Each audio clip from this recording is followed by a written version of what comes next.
7वें सदी हिजरी का ज़माना था। बीत अल मुक़द्दस, वो मुक़द्दस शहर जहाँ अनबियाए किराम के कदमों के निशान थे, जहाँ से हुजूर माराज पर गए, सलीबियों के कब्ज़े में था। 8 दहाइयाँ गुजर चुकी थी। अजान की आवाज़ खामोश हो गई थी। मस्जिद अक्सी के सहन में सलीब गाड़ दी गई थी और मुसलमानों के दिल खून के आंसू रो रहे थे। दूर दमिश्क में एक नौजवान सरदार अभर रहा था, सलाहुद्दीन अय्यूबी। नरम दिल मगर फौलाद की तरह मजबूत, कुरान व हदीस का आशिक और इंसाफ का पैकर। जब उसने देखा कि मुसलमान टुकड़ों में बटे हैं तो उसने अज़्म किया, जब तक बीत अल मुक़द्दस आज़ाद न हो मैं चीन से नहीं बैठूंगा। साल था 1187 ईस्वी।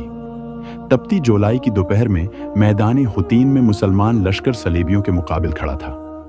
सलीबी थके हुए, प्यासे और गुरूर में डूबे हुए थे।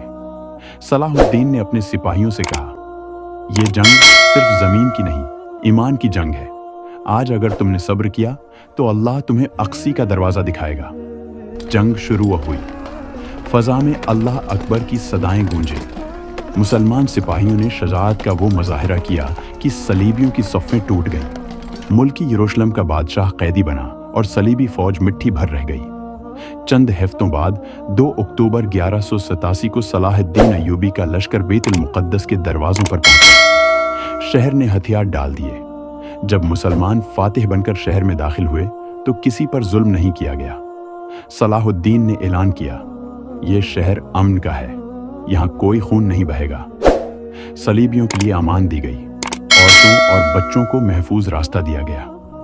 फिर एक दिन वो भी आया जब सलाहुद्दीन मस्जिद अक्सी के दरवाजे पर पहुंचा। उसने सर झुकाया, आंखों में आंसू थे। वो फर्श पर सजदे में गिर गया।